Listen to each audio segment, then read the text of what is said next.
राज्य अभियंत्रण अकादमी भविष्य का निर्माण उसकी सड़कों, पुलों, नहरों, बैराजों और जल संरचनाओं से मापी जाती है और इन सब के पीछे खड़ा होता है एक अभियंता।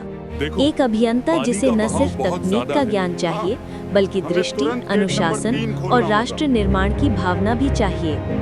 राज्य अभियंत्रण अकादमी ओखला एक ऐसा प्रशिक्षण केंद्र जहां सीखना केवल पुस्तक तक सीमित नहीं रहता, जहां अनुभव ही वास्तविक शिक्षक बन जाता है और जहां हर दिन एक नए भविष्य की नींव रखता है। साल 2000 में प्रदेशीय अभियंता प्रशिक्षण संस्थान कालागढ़ उत्तरांचल राज्य को हस्तांतरित हुआ। कुछ समय के लिए लगा जैसे प्रशिक्षण की गति धीमी पड़ जाएगी, परंतु संकल्प जीवित था। फिर आया साल 2012 जब राज्य अभियंत्रण अकादमी ओखला में पहली बार मुख्य अभियंता की पद स्थापना की गई। यही वो क्षण था जिसने इस अकादमी के पुनर्जागरण की शुरुआत की। धीरे धीरे एक सुव्यवस्थित संरचना तैयार हुई। प्रशिक्षु फील्ड हॉस्टल, अनुभवी संकाय सदस्य, समर्पित प्रशिक्षण स्टाफ और प्रशिक्षण के आधुनिक साधन। साल 2012 से 2021 तक चुनौतियां रही, संसाधन सीमित रहे, लेकिन एक बात हमेशा अटल रही, इस अकादमी का समर्पण। और 2021 में 3 माह का विभागीय प्रशिक्षण पुनः आरंभ हुआ। यही वो क्षण था जिसने एक बार फिर प्रशिक्षण की परंपरा को नई गति दी। प्रथम बैच 24 मार्च 2021 को आरंभ हुआ। आदरणीय श्री अशोक कुमार सिंह विभागाध्यक्ष द्वारा किया गया उद्घाटन प्रशिक्षण की नई यात्रा का पहला कदम बना। द्वितीय बैच आया जिसने तकनीकी भ्रमण, स्वच्छ भारत मिशन में भागीदारी, परीक्षा और प्रमाण पत्र के साथ सीख और सेवा का संतुलन स्थापित किया। तृतीय बैच अकादमी का ऐतिहासिक अध्याय 8 नवंबर 2021 को माननीय जल शक्ति मंत्री डॉक्टर महेंद्र सिंह जी ने राज्य अभियंत्रण अकादमी का भव्य लोकार्पण किया।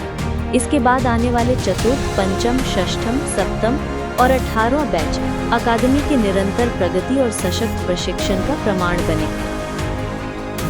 योग और व्यायाम, क्षेत्रीय भ्रमण, ऑनलाइन और ऑफलाइन प्रशिक्षण, गणतंत्र दिवस, खेल गतिविधियां, बैराज और बांधों का निरीक्षण, हर अनुभव ने प्रशिक्षुओं को तकनीकी रूप से सक्षम बनाया और मानसिक रूप से मजबूत भी किया। अकादमी के विकास का एक महत्वपूर्ण पहलू ये रहा कि माननीय जल शक्ति मंत्री जी श्री स्वतंत्र देव सिंह द्वारा स्वयं अकादमी का निरीक्षण किया गया। उनकी उपस्थिति और मार्गदर्शन ने प्रशिक्षण को नई दिशा दी।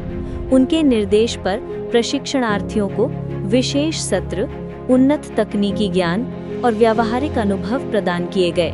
प्रशिक्षुओं को कालागढ़ बांध, जो जल संचयन, बाढ़ नियंत्रण और नियंत्रित सिंचाई प्रवाह में सटीक इंजीनियरिंग दक्षता का उत्कृष्ट उदाहरण प्रस्तुत करती है, और टेहरी बांध, भारत की सबसे ऊंची बहुउद्देशीय जल विद्युत संरचना है, का भ्रमण कराया गया, जहां उन्होंने विशाल जल संसाधन परियोजनाओं की संरचना, उनकी कार्यप्रणाली और उनकी चुनौतियों को प्रत्यक्ष रूप से अनुभव किया।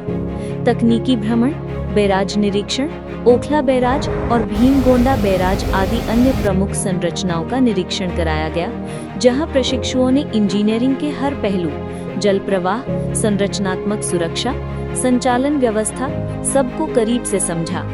योग और शारीरिक व्यायाम के माध्यम से मानसिक संतुलन और शारीरिक क्षमता पर भी विशेष ध्यान दिया गया। अकादमी का मानना है कि एक अच्छा अभियंता पहले एक अच्छा, संतुलित और अनुशासित इंसान होता है। इसके अतिरिक्त मुख्य अभियंता श्री KM कंसल द्वारा समय समय पर अपने अमूल्य अनुभव साझा किए गए। उनकी तकनीकी दृष्टि, उनका व्यावहारिक अनुभव और उनका मार्गदर्शन प्रशिक्षुओं के लिए अत्यंत प्रेरणादायक रहा। संबंधित कोर्स कोऑर्डिनेटर द्वारा हर प्रशिक्षु का प्रत्येक विषय में पूर्ण ध्यान रखा गया। उनकी सीखने की प्रक्रिया, उनकी आवश्यकताओं और उनके तकनीकी विकास का हर स्तर पर विशेष ध्यान रखा गया। अकादमी ने सुनिश्चित किया कि कोई भी पहलू अधूरा न रहे और हर प्रशिक्षु एक सक्षम, आत्मविश्वासी और जिम्मेदार अभियंता बने। आज 18 प्रशिक्षु बैच इस अकादमी से प्रशिक्षण प्राप्त कर विभाग में सफलतापूर्वक कार्यरत हैं। ये संख्या, ये उपलब्धि इस अकादमी की गुणवत्ता, क्षमता और समर्पण का प्रमाण है। और अब नए सहायक अभियंता यानी आप इस गौरवशाली परंपरा का हिस्सा बनने जा रहे हैं। ये अकादमी आपको केवल तकनीक नहीं सिखाएगी, ये आपको सिखाएगी नेतृत्व, टीम भावना, अनुशासन, जिम्मेदारी और राष्ट्र सेवा का असली अर्थ। राज्य अभियंत्रण अकादमी, जहाँ केवल प्रशिक्षण नहीं परिवर्तन होता है, जहाँ केवल अभियंता नहीं भविष्य तैयार होता है। स्वागत है आपकी स्वर्णिम यात्रा की शुरुआत में।